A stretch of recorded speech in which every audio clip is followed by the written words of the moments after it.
ajudar muito. Bom, é um prazer estar nessa casa. Esse nome Joana d'Arc, ele traz sentimentos ainda maiores, né? O título da palestra é A Sós Ninguém Está Sozinho, derivado de uma música de uma banda conhecida como Titãs. O Sérgio Brito compôs isso em 2003, e lá o tema era a questão do suicídio, tema que nos é muito caro. Eu lembro que a essa época, ali, estudante em Brasília, um momento de muitas dúvidas, muitas angústias, e essa música ela tocava, né? Porque ali, muitos jovens afastados de suas famílias, fazendo a universidade, acaba se deixando levar por sentimentos mais materialistas, a saudade impera, a tristeza domina, a melancolia assume, tantos sentimentos outros que vão demovendo a gente de uma situação, levando a uma tristeza profunda. E aí naquele momento, na Comunhão Espírita de Brasília, apesar de eu ser um frequentador da Federação Espírita de Brasília, era na frente da minha casa, eu ia lá na Comunhão Espírita, a Maria de Braga estava lá, onde tinha um acolhimento psicológico, e essa música ela tocou bastante, né? E lá naquela época fiz um momento de regressão, porque tinha algumas coisas, memórias na infância, que essas memórias ela tocava muito, né? E eu queria saber. E aí o jovem curioso foi fazer terapia de vidas passadas, né? E aí nesse processo de terapia, conduzido por um psicólogo espírita, ele foi alertando: olha, você só vai ver aquilo que o seu mentor permitir, nada mais.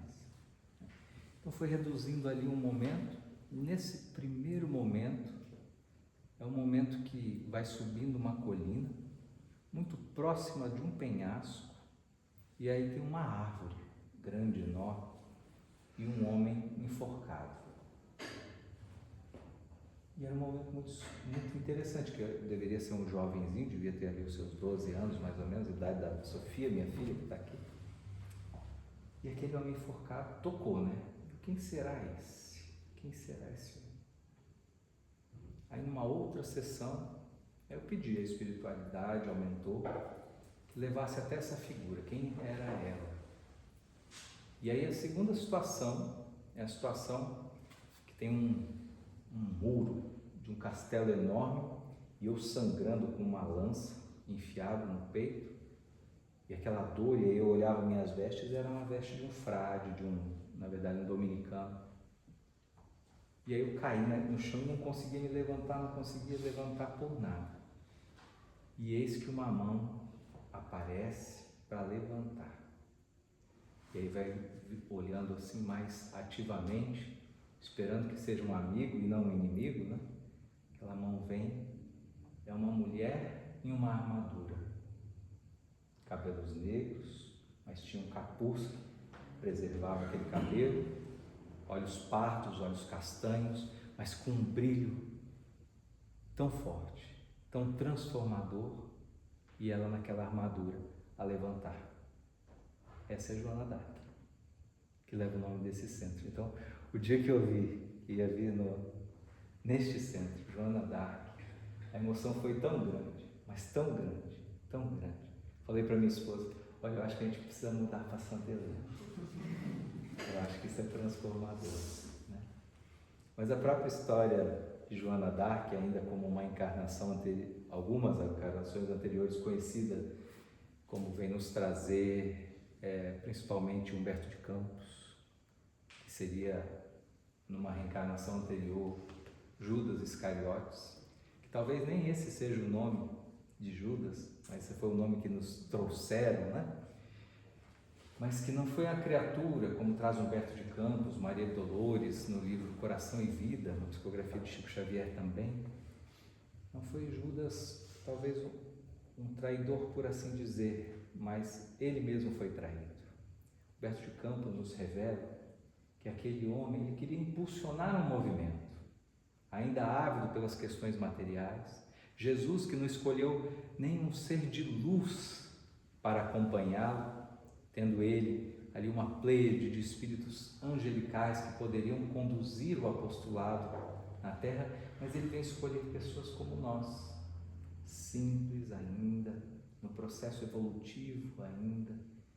E aquele homem, ele tentando dar aquele a mais, né, para o movimento de que os romanos fossem expulsos de toda a Judéia, que os romanos fossem expulsos e aí aquela nação se reerguesse, crescesse novamente. Aquele homem vai sendo traído por situações que não conhecemos, mas que o atormentam até os dias de hoje. Na Crônicas de Além Túmulo, Humberto de Campos vai dizer que Judas, toda a Páscoa, está lá, vendo o lugar onde promoveu a maior transformação de sua vida. E esse momento do suicídio de Judas, ele é extremamente revelador, porque Maria Dolores, no Coração e Vida, ela vai nos contar que Jesus, a partir do seu desencarne, ele vai justamente para os mundos mais inferiores, atrás de quem? De Judas, aquele servo que o amava, até hoje muito incompreendido por nós, mas que muitas das vezes somos nós vestindo aquela figura. Somos nós. Porque até hoje, se estamos no centro espírita, o que nos traz aqui é uma saudade, a saudade de Cristo. Essa saudade que nos faz vir num sábado à noite, frequentar um centro espírita, frequentar um templo religioso qualquer, seja na igreja evangélica, protestante, seja católica, enfim, na Umbanda, Candomblé, não importa. É essa saudade de alguém que já estivemos tão próximos, mas que a gente deixou partir, e muitas vezes pelas nossas próprias mãos. Alguém que a gente busca sempre fazer que nos ouça, mas que evitamos ouvir com seus ensinamentos. Então Jesus desce a esse submundo, passa ali com Judas por 3 dias, mas veja como é esse tormento de perder a vida. A criatura ali, que passou tanto tempo com Jesus, não conseguiu reconhecê-lo, não conseguiu percebê-lo.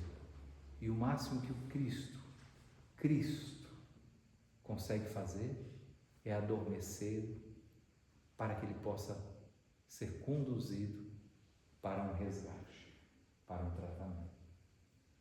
Passam-se aí mais de 1000 anos.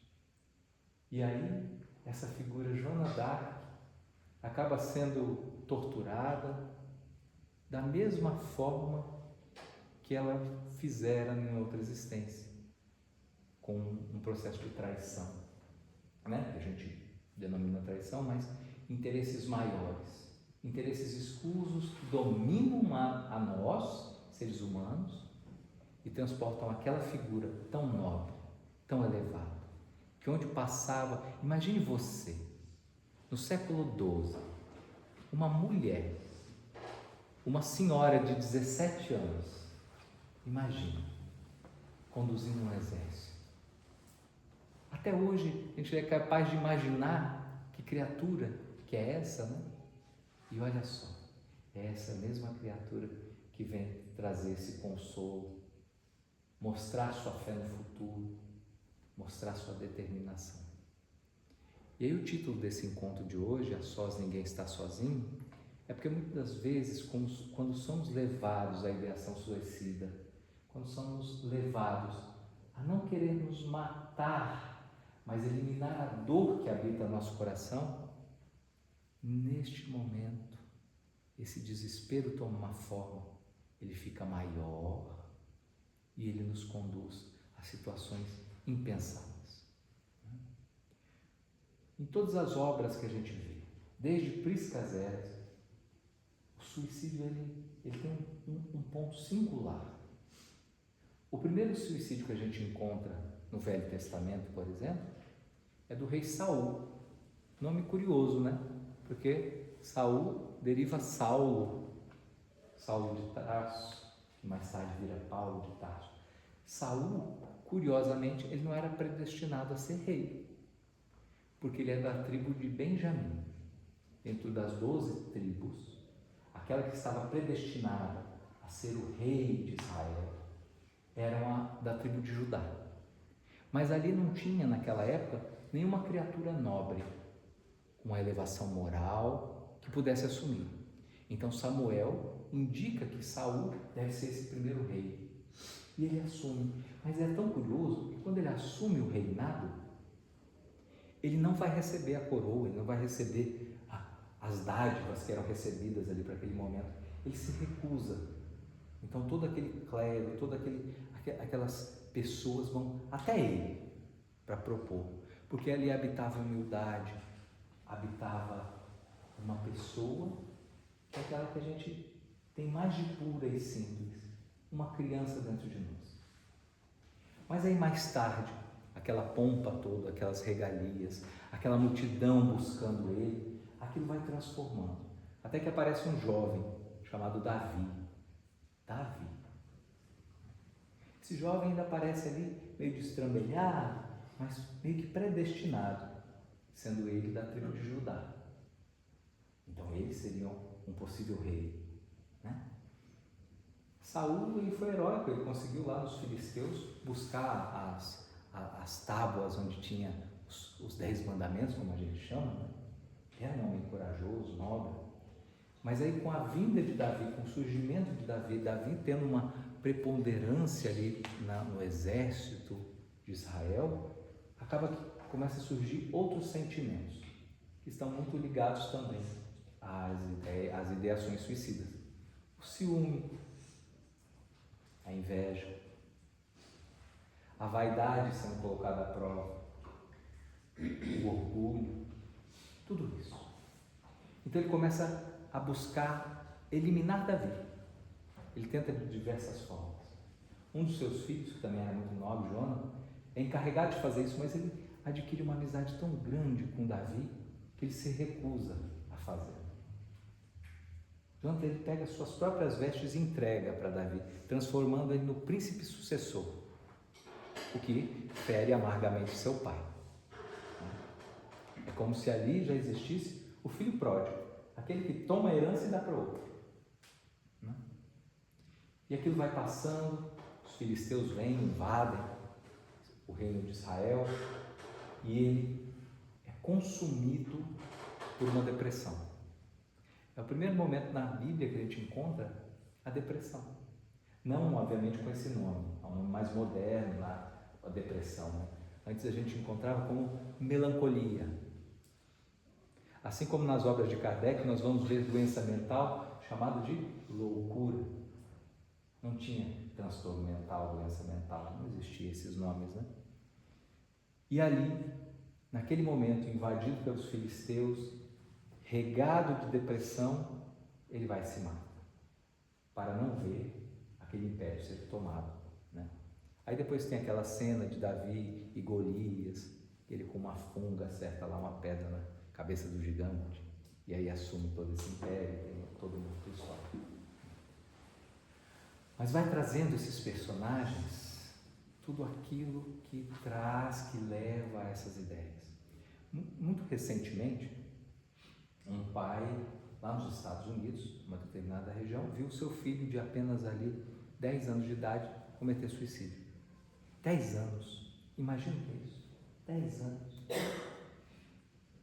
E aí ele vê lá uma declaração, recebe lá uma filmagem dos amigos de sala falando que ele era um menino muito bom, que ele era muito amigo, que era muito querido. E aí ele começa a investigar as coisas no quarto do filho e descobre algo terrível, que eram justamente esses amigos, esses que se diziam amigos, que estavam mandando mensagens, acusando, incitando a violência, agredindo ele verbalmente e até fisicamente durante a sala. Então esse pai ficou desesperado e começou ali um movimento nos Estados Unidos já há alguns anos de trabalhar sobre como está a questão do bullying com jovens, né? Porque há uma perseguição que conduz. E aí o próprio Estados Unidos começou a desenvolver estudos dentro da área da psicologia para tentar entender o suicídio não só na forma de violência provocada por um certo grupo, que é o grupo que está ali, mas outras formas. E aí começou a estudar principalmente militares, porque o suicídio, o número de suicidas que são militares é gigantesco. E eles começaram a perceber que desde 1900 até o começo dos anos 2000, toda a terapia que existia não tinha efeito nenhum sobre a ideação suicida, sobre o suicídio, efeito nenhum, nada. Então começaram a pesquisar quais são as técnicas dentro da teoria cognitivo-comportamental, né? Dentro da psicologia positiva, diversas formas da psicologia, quais seriam os mecanismos que poderiam auxiliar no processo de acolhimento dessas pessoas, em que momento ela tem a ideação, como atuar, quando se inserir, qual a periodicidade de condução desse paciente com o terapeuta, né? E foram verificando que deve haver sim uma periodicidade, mas que deve haver não uma situação de imposição, mas de cumplicidade, de companheirismo, para que esse outro ele entenda que ele não faz parte somente de si mesmo, mas ele faz parte de uma criatura que dará suporte, que dará sustento a outras criaturas, que ele faz parte de uma cadeia. Aí perceberam também que aquelas criaturas mais materialistas, ou que num dado momento de desespero se apegavam somente ao aqui, o agora e nada no porvir, essas tinham a maior probabilidade de conduzir ao ceifar de sua própria vida. Então eles foram percebendo que há um papel muito importante de uma conexão com o futuro também, uma questão de pertencimento a esse futuro. E justamente é isso que traz a doutrina espírita em suas diversas obras. Desde o nosso codificador, Allan Kardec, não é à toa que Kardec nasce na França, não é à toa que Joana d'Arc esteve na França para trazer esse ímpeto para um movimento associado a Jesus. E aí Kardec, lá na questão 943 do Livro dos Espíritos, vai justamente tratar sobre o suicídio. Só que ali aparece uma coisa interessante, parece uma ideia dura, que Kardec vai perguntar, né? O que deve ser feito para que a criatura demova-se dessa ideia de tirar a própria vida? E os espíritos são assim, buscar o trabalho. Nossa, mas assim, tão rude, né? E aí vai desenvolvendo. Fica a dica para a gente ir lá buscar essas questões em diante, de 943 em diante. Mas que trabalho é esse? É principalmente o trabalho no bem. No trabalho, no sentido de compreender que os nossos sofrimentos de hoje, ou eles são decorrentes dessa própria existência, traumas que vivemos nessa vida, né? Traumas que aconteceram na nossa infância, na nossa adolescência, durante a vida adulta, as pressões que nos foram colocadas, as imposições que nos foram dadas, porque muitas vezes a gente consegue olhar, vai lá na terapia, né? Vai lá no terapeuta, descobre, a culpa é do meu pai. A culpa é do meu pai, pronto, achei o problema, né? A culpa é do meu pai. Por quê? Porque ele não me deu amor. Aí você vai ver assim, mas ô criatura, como era o amor que seu pai recebeu? Vamos tirar o foco de si, colocar o foco nele, no causador dos seus traumas. Qual amor ele recebeu? Como a gente vai exigir algo de alguém que nunca sentiu um ser amado? E aí, portanto, a ideação suicida, essa busca, essa depressão, esse voltar, quando a gente olha só para si, não sendo satisfeito o nosso egoísmo, orgulho e vaidade. Quando os espíritos superiores nos dizem para trabalhar, ele diz para olhar para dentro de nós, autoconhecer-se, entender quais são esses sentimentos. Tá, a lição dessa vida: não encontrei nada nessa vida que me lembre tal situação. Então é de outra vida. Então precisa de um outro mecanismo. Esse mecanismo de conhecer-se a si mesmo, ver o que você olha no outro. É porque muitas vezes o que a gente aponta lá no outro e nos machuca, não é? Aquele julgamento que a gente faz com o outro, é porque algo de errado habita em nós. É uma forma de a gente pegar algo que é nosso, colocar no outro e aquilo reluzir, mostrar uma transferência de sentimentos. Então é algo a ser observado. O que eu carrego de existências anteriores que perpassam essa vida atual. Quando se comete o suicídio, a grande tristeza dos espíritos, quando eles nos relatam, é que a constatação que a vida continua. Essa é a grande tristeza. E até Kardec coloca, né?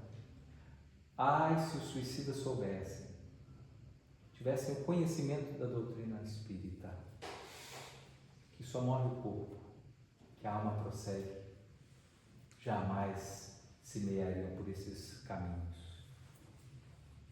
Né? Então ele toma aquele contato de que a vida continua. Aquela dor, agora ela é potencializada. E por que ela é potencializada? Por que nos relatos todos envolvendo suicidas, a dor, ela assume uma forma ainda maior? A tragédia, ela se repete infinitas vezes. A cena é recuperada a todo instante. Isso aí é porque nós temos um compromisso um para com o outro. O Livro dos Espíritos nos mostra que a função da nossa reencarnação, além de chegar à felicidade, vamos chegar a ela, é nos suportarmos. Mas não suportar no sentido de marido e mulher que brigam ali há muito tempo. Eu não sei como eu suporto esse homem. Não. O suportar é amparar, é acolher, é entender que para uma criatura como essa, o que eu faço tem uma repercussão, tem um encaminhamento. Então eu preciso dar o meu melhor, ainda que esse meu melhor não seja o melhor para ela, porque é o melhor que eu posso dar, que eu posso entregar. Mas é buscar o máximo de mim, esse trabalho de servir no bem. Né? E aquilo, esse ato, é uma lei moral que está inscrita em nossa consciência. E quando a gente quebra isso, é como do viola uma lei. É como se fosse um tecido e a gente rasga esse tecido. A gente só consegue progredir diante dessa falha quando a gente consegue costurar aquele tecido, arrumar as coisas. Né? Então, essa violência moral, ela é um fator de potencialização de todos os nossos sofrimentos. De todos os nossos sofrimentos. Esse violar das leis faz com que o nosso desespero, a nossa aflição seja ainda maior. Mas não tem um efeito só moral, tem um efeito perispiritual. O nosso perispírito, ele ainda continua sentindo as dores. Por quê? Os espíritos nos relatam que aquele fio de prata ainda permanece ligado àquele corpo. E vamos dizer ainda mais, que muitas das vezes o espírito desencarnado, ele está lá sentindo os vermes corroendo seu corpo no túmulo. Quantos já sentiram pavor de ser enterrado? Faça a sua reflexão mental. Você já sentiu pavor, medo de ficar em lugar fechado? Aí temos um potencial suicida do passado. Porque essas dores são marcantes. Mas olha, quando desencarna já não tem mais o corpo, é só o corpo espiritual, ele não sente dor, ele não tem nervos, mas essa ligação, ela é poderosa. Ela resulta um fenômeno muito parecido com a dor física mesmo. Um livro fabuloso que vai nos contar essa história é o Memórias de um Suicídio, da dona Ivone do Amaral Pereira. Maravilhoso, livro maravilhoso. Vale a pena ler. Muitos de nós temos medo que os jovens leiam esse livro, porque ele é muito pesado, mas ele é importante, ele é extremamente importante. Camilo Castelo Branco vai desencarnar um escritor português muito famoso, da estirpe de Fernando Pessoa. Em 1889, 1890, ele comete suicídio. Ele vai dar voz ao Camilo de Botelho, que é o personagem que vai conduzindo a história do livro Memórias de Suicídio. E ele vai contar a história não só dele, mas dele e dos outros 4 amigos que habitavam lá a Rua 38, Caverna 48, do Vale dos Suicidas. E ele vai narrando cada detalhe. Ele vai narrando que enquanto ele está no Vale dos Suicidas, as dores são marcantes. Ele havia tirado a sua própria vida com um tiro na cabeça. Ele relata que sentiu os vermes passando pelo seu cérebro. As dores de ouvido, as dores na cabeça, insuportáveis. E a cegueira do corpo físico, motivo pelo qual ele tira a sua própria vida, que ele não podia mais ver o que ele estava escrevendo, ele não podia ler mais, então aquilo tomou conta daquele homem e ele tirou a sua própria vida. Ele vai contar ainda de Jerônimo, que era um vendedor de vinho e acabou falindo, e vai também tirar a sua própria vida, achando que ele fazendo isso, ele resolveria os problemas de sua esposa e de seus 3 filhos. Ele achou, né? A solução prática é aquela assim: eu faço um seguro de vida aqui bem pomposo, minhas dívidas estão no tamanho, eu me mato, pago essas dívidas e eles vão ficar confortáveis. Não aconteceu. A mãe das crianças, sua esposa, ela, uma vida muito regada no luxo, ela tentou manter essa vida. E de que forma? Prostituindo a própria filha. O suicídio abalou fortemente o seu filho e levou ele à loucura. E quando ele volta à Terra e vê esse cenário, ele fica comovido, perturbado. E é necessário um tratamento diferente em relação aos demais. Mário Sobral, outra figura tão importante. Apaixonado por sua amante, ela, uma brasileira, Eulina, ela decide que não quer mais seguir aquela relação, porque ele não queria acabar o casamento para estar com ela. Ela vai, encontra um outro homem, casa com esse homem, ele, bravo que só, foi lá, estrangula até a morte e depois se enforca.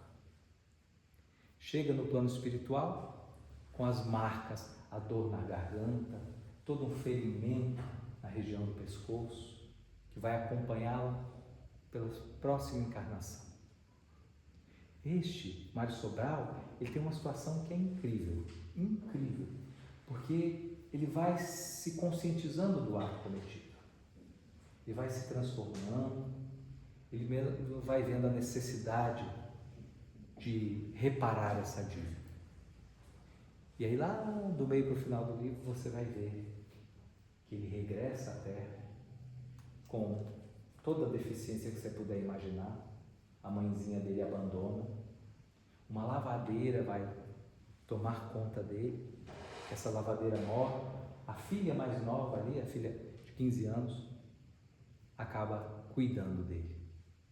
Ele toda com aquela deformidade e aquela menina com todo o amor e carinho o acolhendo. E a gente vai descobrir que essa moça é a Eulina reencarnada. Como que são as histórias da vida? A misericórdia de Cristo sempre está presente, mesmo com nossos irmãos suicidas. Jesus já deu o exemplo, descendo ao vale dos suicidas daquela época para resgatar esse irmão que mais tarde dá o nome a esse lugar fantástico que temos aqui. E olha a figura como se transformou, não é? O traidor, o suicida, a uma heroína tão reconhecida pela sua dedicação e louvor a Deus, a Jesus. Esses somos nós. Hoje estamos numa situação ainda frágil? Sim, é certo. Muitas das quais a situação que vivemos são decorrentes das nossas próprias escolhas. Mas tenhamos a certeza que nós somos amparados constantemente. Esse irmão, essa irmã do seu seio familiar, os seus amigos, os seus adversários não são de propósito, não são ao acaso. As dores, as angústias da vida que nos trazem diante das dificuldades, seja desde a fase da infância, da adolescência, fase adulta, elas são marcadas para que possamos, como diz Fênelon, lá no capítulo 5 do Evangelho segundo o Espiritismo, bem-aventurados aflitos, lá nas instruções dos Espíritos, a calma e a resignação. A calma diante dos momentos, porque ter calma durante o sofrimento já é um traço de felicidade. A gente conseguiu superar algo tão terrível em nossas vidas para ter ali a paciência, a resignação de entender que aquilo tem um propósito maior, um propósito de crescimento, de avanço. Ainda que seja difícil de ver, não é? Porque quando a gente está num momento difícil, é muito constrangedor imaginar que aquilo é para o nosso bem. Mas lá no capítulo 3 do Evangelho segundo o Espiritismo, também vai nos falar. Quando a gente vai falar desses mundos superiores, os mundos ditosos, os mundos inferiores, nós já estivemos no mundo primitivo, Santo Agostinho vai nos lembrar isso. Nós já estivemos no mundo primitivo. Hoje estamos no mundo de provas e expiações. Veja que evolução tivemos. Veja que evolução tivemos. Agora, o que precisamos fazer para chegar num mundo ditoso, um mundo superior? Desses que às vezes a gente vai ver lá com Camille Flammarion dizendo para a gente que é lá em Júpiter, que é onde está Mozart, né? Já não mais no mundo corpóreo, na cadeia de carbono, mas numa outra realidade, onde as dores e as aflições praticamente desapareceram. E aí a gente está numa situação de espírito feliz. Lá, o Santo Agostinho vai falar, nós vamos precisar trabalhar no bem, constantemente. E somos conosco, não com o outro. No sentido de que não é o outro que vai te transformar. Não vai ser eu que vou levar a Sofia para um mundo ditoso. Nem eu que vou levar a Sofia a ser um ser de luz. Não sou eu o responsável, mas é ela própria. Assim como nós próprios somos os senhores dos nossos destinos. Mas ser senhor do nosso destino implica em algo que a André Luiz já nos alertou. Quando tiver alguém caído à sua frente, no seu caminho, estenda a mão, levante-o, para que mais lá na frente não seja ele um obstáculo à sua jornada. Porque conhecedores da doutrina espírita têm uma desvantagem. Lá no livro Céu e Inferno, ou A Justiça Divina, a primeira parte é dada pela parte teórica, a segunda parte são os exemplos. Lá no capítulo 5, vai tratar de suicídio. Esse ponto. Suicídio. E aí, nesse ponto, vai ter alguns textos lá, algumas recomendações, alguns cuidados. E vai falar justamente sobre esse nosso papel para com o outro, para com os nossos irmãos. Porque se a gente conseguir demover de uma situação de fragilidade, mesmo que muitas vezes a gente não consiga fazê-lo, pegando, aconselhando, porque também a gente não pode fazer algo que é o violentar a consciência do outro. Basta lembrar de Jesus. Ele desce lá ao Vale dos Suicidas, ele não constrange Judas a seguir um outro caminho. Ele acolhe, ele dá o tempo, ele entende que o tempo de cada um é soberano. Não é? O tempo de cada um. Que nem eu vejo assim, tem em casa, nós temos dois cachorros, 2 Golden. Então, quem conhece Golden sabe, é um bicho que não para de comer nunca. O cara tem um estômago que é impressionante, tudo que ele vê pela frente ele quer comer. E às vezes eu vou lá encontrar os dois, né, desse de manhã, bem cedinho, lá para fazer o lanche da Sofia para ir para a escola. Aí aqueles 2 recebem lá, feito loucos, né? Aí só que quem já viu o Golden, vê aquela carinha assim, né? Aquela cara que não tem como você negar nada para ele. Aí você fala meu filho, o que você quer? Só que aí você já fica com medo, né? Assim, vai que eu falo para ele falar, ele começa a falar aqui, né? Não, então não fala não. Mas o que você percebe? Não adianta a gente colocar muita expectativa, porque ele não vai falar. É natural dele. Qualquer frase que eu disser mais longamente, ele não vai compreender. É a limitação dele. Então nós temos irmãos e irmãs nossos, seja no trabalho, na escola, na nossa família, que não está no mesmo tempo. E a gente precisa ter esse respeito, não violentar essa consciência. Mas como é que então eu vou dar a mão, estender a mão, ajudar, sem violentar a consciência dessa criatura? Tem um mecanismo sensacional. A prece. A prece sentida. A gente vê que o irmãozinho não está numa situação bem. Faz aquela prece sentida. Roga ao mentor espiritual daquela criatura, para que ele possa interceder. Atue quando possível. Reconheça dentro de si as suas limitações, que é importante também, para que a gente veja o outro no sentido de que, como diz lá no livro Irmão, a psicografia do Chico, pelo Espírito Emmanuel, lá no capítulo 13 desse livro, vai ter um texto chamado Culto à Caridade. Porque a gente vai virando espírito, a gente vai pensando assim, nossa, eu estou sabendo de um monte de coisa, eu vou ajudar todo mundo, eu vou fazer tudo isso aqui, meu Deus, que doutrina maravilhosa. E aí a gente mete os pés pelas mãos, né? Porque a gente entra na onda ali, quer ajudar aquela pessoa, porque você sabe a questão, você sabe a coisa que vai auxiliar ele, acaba que o desespero dele vem para você, porque você não consegue, né, fazer aquilo, e acaba piorando a situação. Aí aquela criatura, no ato desesperado, faz alguma bobagem, e aí você se culpa, se pune por isso. Então a gente tem que ter um culto à caridade no sentido de calma. A prece é o melhor orientador. Ouvir o seu coração. Às vezes a gente igual falamos antes, né? A gente só quer pedir as coisas para Jesus, mas a gente não quer ouvir a resposta, né?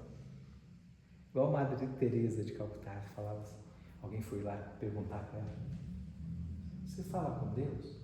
Sim. Como que você faz? Fica em silêncio. Tá, e ele responde? Não, ele também fica em silêncio.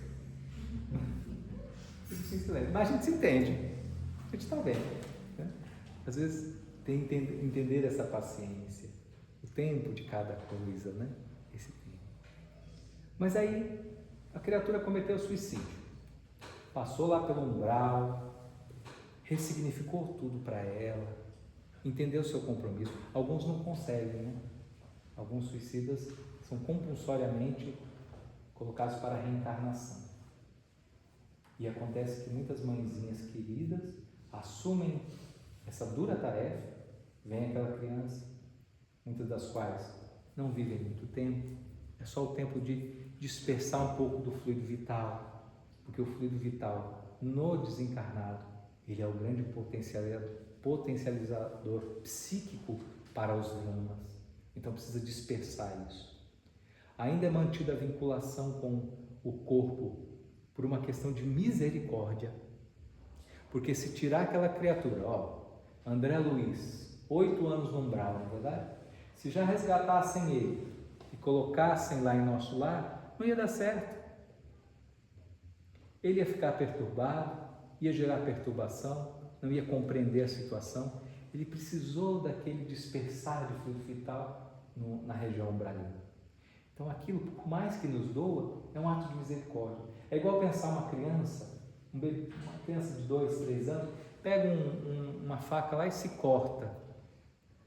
Por mais misericórdia que a gente queira de resolver aquela dor daquela criatura, a ferida vai ter um tempo para fechar. Não há o que fazer. É no tempo dela, daquele organismo. Então, para o suicida também. Mas e aí? Depois, passou isso, dispersou esse fluido. Ele vai ter um tempo, vai ter que esperar até o momento que era para desencarnar? Não necessariamente. Você veja na obra, né, o Memórias de um Suicida. Esses 5 irmãos foram acolhidos no mesmo tempo. Quer dizer, será que é sincronizar a data de desencarne de cada um deles? Não. Percebe-se que já há uma possibilidade de ganho para aquela criatura, para o seu aprimoramento moral. E aí, vai para aquelas regiões de aprendizado, maravilha, quando não é conduzido diretamente por reencarno. Aí ele vai encarnar. Como que acontece? Se a gente pegar o livro Missionários da Luz, Reencarnação de Segismundo, Apuleio, Alexandre, André Luiz, todos eles participando do processo de reconexão daquele espírito Segismundo, que promoveu a maior desordem na vida do Adelino e da Raquel, e que nessa encarnação eles vão receber como pais e Segismundo como filho. Tem todo um drama, né? O Adelino, ele não quer receber aquela criaturinha, porque ela foi a causa naquela reencarnação anterior de toda uma tragédia. Então tem um embate ali. Depois que ele aceita receber Segismundo, Apuleio vai explicar, e é desses servidores que vão fazer o processo de ligação daquele espírito com o corpo físico.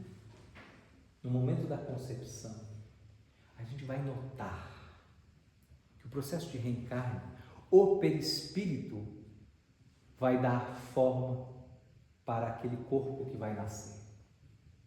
Então, se eu tenho chagas, eu tenho no meu perispírito transtornos, tenho ali manchas, elas todas vão repercutir no corpo. Mas muitas das vezes a espiritualidade amiga, que vão fazer essa reconstrução, eles colocam como se fosse, olha, nós vamos colocar aqui vamos imaginar uma bexiga, um plástico aqui, que o seu corpo físico ainda não vai sentir essa perturbação do seu perispírito. Mas aí encarnou, cresceu, essa bexiga, esse plástico aqui, ele rompe. E aí o perispírito, o corpo físico se adequa àquela problemática do perispírito. E aí começa a aparecer alguns transtornos, quando houve algum gatilho. Muitas vezes a gente vai ver, por exemplo, esquizofrenia não é uma coisa que acontece na primeira infância, é raro, nem na adolescência, ali é depois dos 17 anos, que é quando o caráter daquele indivíduo, daquele espírito que é dele, surge. O gatilho, esse véu rompe e aí assume aquela forma. Em outras ocasiões, vamos reencarnar como Mário Sobral, lá com aquela deficiência, a mão toda destrambelhada, de uma forma horrenda, porque ele estrangulou uma pessoa e ele entendeu que o seu próprio processo evolutivo necessitava que aquela mão viesse naquela circunstância. Isso lembra um outro livro sensacional sobre alguns contos de Chico Xavier, né? São maravilhosos. Lá o Adelino de Silveira, ele vai tratar no livro Chico, de Francisco, um caso de uma mãezinha que chega lá em Uberaba, vai até o Chico, fala: Chico, olha meu filho Chico, o que eu vou fazer? Ele já nasceu sem os braços, nasceu cego e surdo, e agora está com uma gangrena, vão ter que amputar todas as 2 perninhas dele. O que eu faço, Chico? Ele merece isso. Aí aparece Emmanuel e o mentor da criança. E vão esclarecer para Chico o porquê dessa situação. Esse jovenzinho, por 10 reencarnações sucessivas, cometeu suicídio. E ele próprio pediu a misericórdia divina de vir com toda a deficiência possível para que ele não consumisse novamente o seu corpo. Mas se ele tem isso no planejamento espiritual, por que ele vai cometer o suicídio? Nosso Lar, capítulo chamado Umbral. O orientador espiritual vai dizer, André Luiz, que o umbral começa no momento do nosso encarne.